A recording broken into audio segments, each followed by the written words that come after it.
Hello guys, आज के video में हम समझते हैं एजुकेशनल एडमिनिस्ट्रेशन। एजुकेशनल एडमिनिस्ट्रेशन मतलब कि शैक्षिक प्रशासन, शिक्षा के अंतर्गत प्रशासन कैसे होता है और उसमें क्या क्या वर्क होता है, इस चीज को आज हम समझते हैं।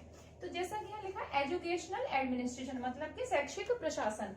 तो शैक्षिक तो आप लोग जानते हैं कि शिक्षा के अंतर्गत। अब हम बात करते हैं प्रशासन की या एडमिनिस्ट्रेशन की, कि एडमिनिस्ट्रेशन क्या है। एडमिनिस्ट्रेशन को हिंदी में बोलते हैं प्रशासन।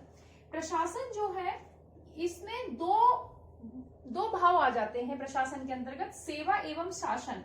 प्रशासन का मतलब ये नहीं कि सिर्फ शासन करना किसी के ऊपर, शासन या सेवा मतलब सेवा के साथ प्रशासन करना तो हो जाता है प्रशासन। जैसे कि शासन को कितना प्रभावित करना है, कितना इफेक्टिव हो सकता है शासन, उसके लिए क्या क्या काम किए जा सकते हैं। तो इसलिए इन दोनों शब्दों को मिलाकर हम बोल सकते हैं कि इसको हम प्रशासन बोलते हैं, सेवा एवं शासन। अब प्रशासन को इंग्लिश में बोलते हैं एडमिनिस्टर। एडमिनिस्ट्रेशन, तो एडमिनिस्ट्रेशन जो शब्द है वो एडमिनिस्टर से बना है। एडमिनिस्टर, एड प्लस मिनिस्टर, जो कि लैटिन भाषा से आया है। ये लैटिन लैंग्वेज जो है यहां से आपका एडमिनिस्टर शब्द आया है। इसके हिंदी मीनिंग क्या है या इसको हम और क्या क्या समझ सकते हैं, एडमिनिस्टर का मतलब होता क्या है, किस किस काम को हम कहेंगे कि ये एडमिनिस्ट्रेशन है। जैसे कि कार्य करना, जैसे कि सेवा करना, कार्य करना, सेवा करना, देखभाल करना, व्यवस्था करना, यानी कि मैनेज करना। अब हमने देखा कि यहाँ पे हमने 4 शब्द लिखे, और भी शब्द हो सकते हैं, लेकिन मैंने जो मुख्य शब्द है उन्हीं को यहाँ पे इंगित किया है। कार्य करना मतलब किसी भी कार्य को करने के लिए हमें वहां व्यवस्था करनी होती है। कोई भी वर्क आपको दे दिया जाता है कि आप जाइए स्कूल में बच्चों की लाइन बनवाइए। अगर छोटा सा काम है कि आपको एक क्यू में बच्चों को खड़ा करना है, तो वो भी तो आपको मैनेज ही करना पड़ेगा कि छोटे बच्चे आगे होंगे, फिर बीच के थोड़ा साइज जैसे बड़ा होता जाएगा वैसे वैसे हम इंक्रीज उसमें सीक्वेंस में लगाते जाएंगे। तो कार्य करना मतलब एक मैनेजमेंट के साथ कार्य करना। सेवा करना, सेवा करने में भी कार्य ही होता है। देखभाल करना, व्यवस्था करना, व्यवस्था यानी कि मैनेज करना। तो इन सब का अर्थ एक ही होता है, एडमिनिस्ट्रेशन। अगर हम एडमिनिस्ट्रेशन को समझें तो हम यहाँ देखते हैं, क्योंकि यहाँ हम एजुकेशनल एडमिनिस्ट्रेशन की बात कर रहे हैं, तो एजुकेशनल मतलब किसी स्कूल में या किसी शैक्षिक संस्था में प्रशासन कैसे किया जाता है और प्रशासन करने के लिए क्या क्या कार्य होते हैं। तो हम यहाँ पे अगर ध्यान दें तो educational administration coordination of 3 elements, यहाँ पे इसको आप कह सकती हो ये मेन की है एक तरीके से समझने का, कि मेन की क्या है, एजुकेशनल एडमिनिस्ट्रेशन ऑफ 3 एलिमेंट्स। जो एजुकेशनल एडमिनिस्ट्रेशन होता है वो 3 एलिमेंट से मिलकर बना है, या हम कह सकते हैं इन 3 एलिमेंट्स का कोऑर्डिनेशन होता है। ठीक है, तो वो 3 एलिमेंट्स कौन से हैं। Number 1 physical elements. तो फिजिकल एलिमेंट्स जैसे हम कहते हैं भौतिक तत्व, हिंदी में हो गए भौतिक तत्व। दूसरे होते हैं ह्यूमन रिसोर्सेज, मतलब कि मानव संसाधन या मानव से संबंधित जो भी संसाधन है वो। और आपका थर्ड हो गया, सेकंड ये हो गया, और आपका थर्ड हो गया फाइनेंस मैनेजमेंट। तो इन तीनों का जो कोऑर्डिनेशन है इसी को हम एजुकेशनल एडमिनिस्ट्रेशन कहते हैं। इन तीनों के अंतर्गत क्या है, एक बार हम ये देख लेते हैं कि इन तीनों में क्या है। फिजिकल एलिमेंट्स जो होते हैं उसके अंतर्गत क्या क्या आता है। फिजिकल एलिमेंट्स जो होते हैं उसके अंतर्गत आपकी आती है, यहाँ पे मैंने बहुत सारी चीजें हैं लेकिन इन शॉर्ट लिखा है बिल्डिंग। फिजिकल एलिमेंट्स मतलब भौतिक तत्व में वो चीजें आ जाएंगी जो आपकी भौतिक बनी हुई हैं, जैसे कि बिल्डिंग है, फर्नीचर है, ये सभी चीजें क्या है कि किसी एलिमेंट से तैयार की गई हैं। तो ये सारे फिजिकल एलिमेंट्स में आ जाते हैं, जैसे कि बिल्डिंग है, जैसे कि फर्नीचर है, जैसे कि वाटर सप्लाई से संबंधित जितनी भी चीजें हैं, लेबोरेटरी होती है स्कूल में, टीचिंग एड्स होते हैं जिससे पढ़ाया जाता है, इसमें ब्लैक बोर्ड आ जाता है आपका, और आपकी आपका क्या कहते हैं, ये आप मेरे हाथ में जो भी आपको दिख रहा है वो है, डस्टर है, चार्ट है, मॉडल है, और आज के टाइम तो स्मार्ट क्लासेस चल रही है तो कंप्यूटर है, और इससे संबंध प्रोजेक्टर वगैरह ये सब टीचिंग एड में आ जाते हैं। वाटर सप्लाई से संबंध पीने का पानी और जो भी गंदा पानी है उसकी निकासी कैसे है, तो वो सारा सब कुछ कैसे है। और बिल्डिंग के अंतर्गत आपकी जैसे कि लाइब्रेरी है और खेल का मैदान है, ये सभी चीजें किसमें आ जाएंगी, इसमें आ जाएंगी। तो ये इन सभी को मिला के हम क्या कहेंगे, फिजिकल एलिमेंट्स। दूसरा क्या है, ह्यूमन रिसोर्सेज। ह्यूमन रिसोर्सेज में जो मानव संसाधन, मैंने बोला कि मानव से संबंधित इतनी चीजें होती हैं। अब किसी भी शैक्षिक संस्था में ह्यूमन से संबंधित क्या क्या होता है, जैसे टीचिंग स्टाफ और नॉन टीचिंग स्टाफ, मतलब जो भी टीचिंग स्टाफ है नॉन टीचिंग स्टाफ है। दूसरा स्टूडेंट। थर्ड हो गया आपका प्रिंसिपल, मतलब प्रिंसिपल जो होते हैं वो तो पूरा कोऑर्डिनेशन करते ही इन तीनों में, लेकिन ह्यूमन में तो प्रिंसिपल भी आ जाएंगे। और इसके अलावा मैनेजमेंट सोसाइटी जो भी होती है वो सभी इसमें ह्यूमन रिसोर्सेज में आ जाती हैं। आपके टीचिंग स्टाफ हो गया, नॉन टीचिंग हो गया, स्टूडेंट हो गए, प्रिंसिपल हो गए और मैनेजमेंट सोसाइटीज हो गई। मैनेजमेंट सोसाइटीज में जो मुख्यतः संस्था के अंतर्गत होती है, स्कूल के अंतर्गत होती है, वो कौन सी होती हैं, वो हो गई आपकी village education committee number 1, number 2 teacher parents association, number 3 mother teachers association और नंबर 4 आपका हो गया वुमेन्स प्रमोटर टीम, जिसे हम बोलते हैं महिला प्रेरक दल। ये हो गई आपकी ग्राम शिक्षा समिति, ये हो गई आपकी शिक्षक अभिभावक समिति, ये हो गई आपकी मातृ शिक्षक समिति और ये हो गई आपकी महिला प्रेरक दल। इसके अलावा भी ये सोसाइटी जो होती है ये और भी होती है, स्कूल मैनेजमेंट भी होता है, तो इसमें कई सारी सोसाइटीज होती हैं। तो ये सब मैनेजमेंट के अंतर्गत ये सारी चीजें आ जाती हैं। अब थर्ड हम देखते हैं फाइनेंस मैनेजमेंट क्या है। फाइनेंस मैनेजमेंट को देखा जाता है तो उसमें सारा फाइनेंस से संबंधित होता है। जैसे ग्रांट, जो स्कूल को या किसी संस्था को ग्रांट मिलती है, ग्रांट हमें 2 तरीके से मिलती है, गवर्नमेंट की तरफ से मिलती है और प्राइवेट सेक्टर से भी ग्रांट मिलती है। इसके अलावा यहाँ पे स्पेंडिंग, मतलब पैसे को खर्च कितना किया जा रहा है, बजट बनाना एक तरीके से हम ये भी कह सकते हैं इन दोनों को मिला के कि ये हमारा बजट से संबंधित होता है। तो फाइनेंस मैनेजमेंट मतलब बजट, कितना पैसा हमारा खर्च हुआ, कितना हमें मिला और उसको हमें कैसे ऑर्गेनाइज करना है। तो अब हम देखेंगे कि इन तीनों को मिला के जो कोऑर्डिनेशन किया जा रहा है उसी को हम एजुकेशनल एडमिनिस्ट्रेशन बोलते हैं या शैक्षिक प्रशासन बोलते हैं। इन तीनों को कोऑर्डिनेट करना, और इन तीनों को जो कोऑर्डिनेट करता है वो कौन होता है, एडमिनिस्टर होता है, और एडमिनिस्टर ही जो होता है वो इन सबको कोऑर्डिनेट करता है।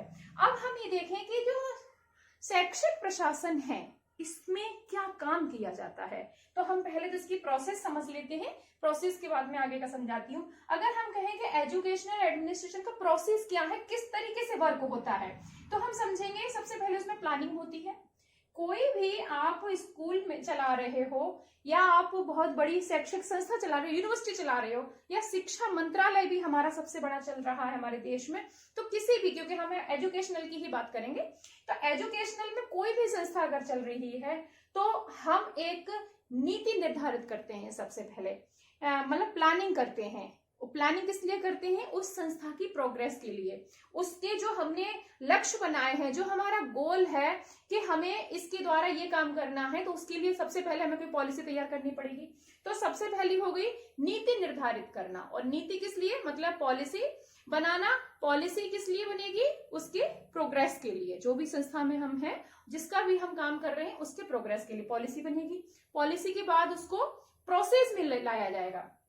चलिए पहले मैं यही बता देती हूँ आपको, उसके बाद मैं प्रोसेस पे आती हूँ कि जैसे मान लीजिए कोई भी संस्था है, ये मान लीजिए ये आपकी संस्था है, तो इस संस्था की प्रोग्रेस के लिए हम क्या करेंगे, सबसे पहले प्लानिंग करेंगे, है ना।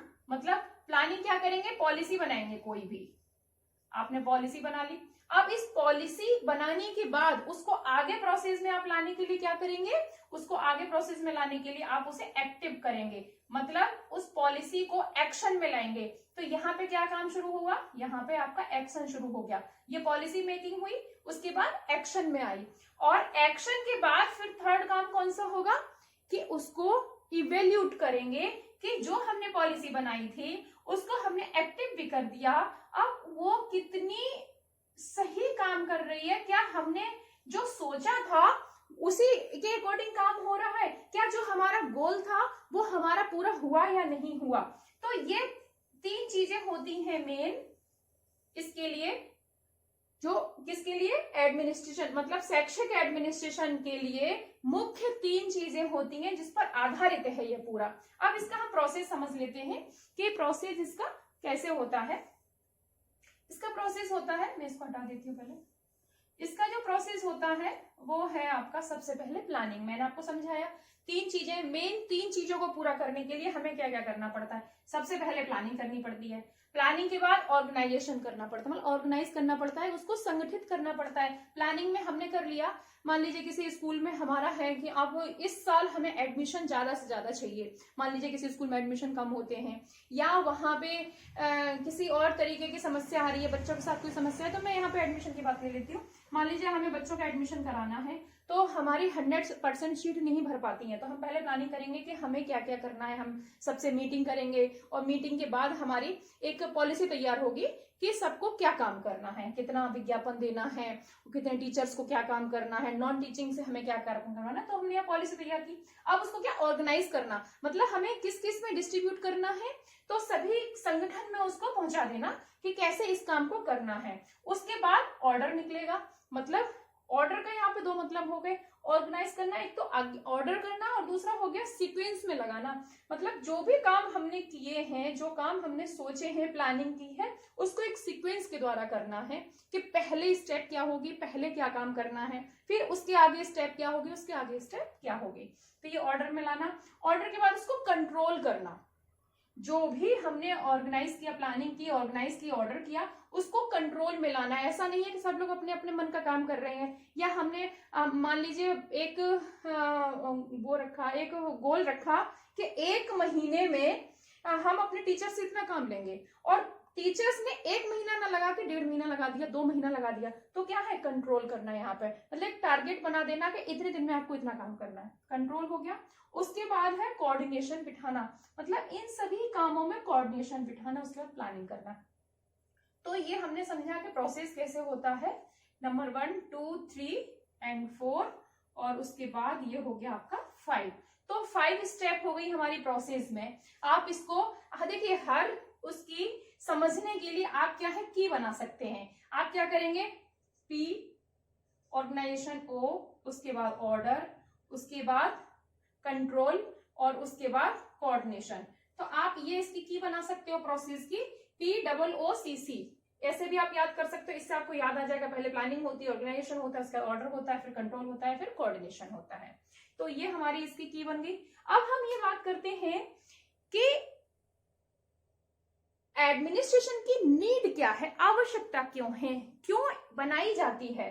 तो सिंपल सी बात है कि जब तक किसी भी संस्था में एडमिनिस्ट्रेशन नहीं होगा, प्रशासन नहीं होगा, तो वहां का गोल भी कंप्लीट नहीं होगा, सारे काम तितर बितर हो जाएंगे। तो जो भी लीडर होता है किसी भी संस्था का, तो उसे एडमिनिस्ट्रेशन करना, एडमिनिस्ट्रेशन के द्वारा ही वो मैनेजमेंट कर सकता है, सिर्फ अकेले मैनेजमेंट से काम नहीं चलता है। तो हम नीड्स की अगर बात करें तो बहुत सारे यहाँ पे पॉइंट बनते हैं, लेकिन आपको समझने के लिए 3 कीज यहाँ पे समझ लीजिए। जो मेन कीज हैं वो मैंने 3 पॉइंट यहाँ लिख दिए हैं। वो क्या क्या है, फोकस ऑन वर्क, मतलब अगर एडमिनिस्ट्रेशन होगा किसी स्कूल में तभी अपने काम पर फोकस हो सकता है। दूसरी चीज, प्रमोट्स अकाउंटेबिलिटी, मतलब जवाबदेही। जवाबदेही तभी तैयार होती है जब वहां पे प्रशासन अच्छा होगा, तो अभी जवाबदेही बनती है। मान ली पेरेंट्स के लिए जवाबदेही है, हमारे स्टूडेंट्स के लिए जवाबदेही है, मैनेजमेंट टीम जो है, मैनेजमेंट सोसाइटी है, उसके लिए भी जवाबदेही है। तो वहां का मान लीजिए कोई स्कूल है तो उसका प्रिंसिपल होगा, उससे बड़ा कोई है तो वाइस चांसलर होगा, उससे बड़ा कोई है तो मिनिस्टर होगा। मतलब जैसी संस्था होती है उस तरीके से वहां पे अधिकारी होते हैं जो एडमिनिस्ट्रेशन का पूरा काम संभालते हैं। तो उनके की वजह से ही ये सारे काम पूरे हो सकते हैं कि काम पर फोकस हो सकता है, अकाउंटेबिलिटी हो सकती है, जवाबदेही बन सकती है अगर कोई भी आके पूछता है। दूसरी चीज डिसीजन मेकिंग, मतलब तभी डिसीजन भी हो पाते हैं। अगर कोई लीडर नहीं है वहां पे तो वहां के डिसीजन भी नहीं हो पाएंगे। तो ये हमने समझा एजुकेशनल एडमिनिस्ट्रेशन। मुझे उम्मीद है कि आप लोगों को समझ में आ गया होगा। फिर भी अगर कहीं आपको डाउट होता है तो आप मुझे कमेंट के द्वारा पूछ सकते हैं। और आपको अगर ये समझने में हो सकता है छोटा छोटा लिखा है, मेरी राइटिंग भी अच्छी नहीं है, तो आपको दिक्कत हो रही है तो स्क्रीनशॉट ले लीजिएगा। तो इसमें मैंने सभी कुछ आपको समझा दिया है, सब कुछ लिखा हुआ है और उसके बाद आप देख सकते हैं। मेरे चैनल को आप लोग जो नए व्यूअर्स हैं वो सब्सक्राइब करें और अपने फ्रेंड्स को भी शेयर करें अगर आपको अच्छा लगता है।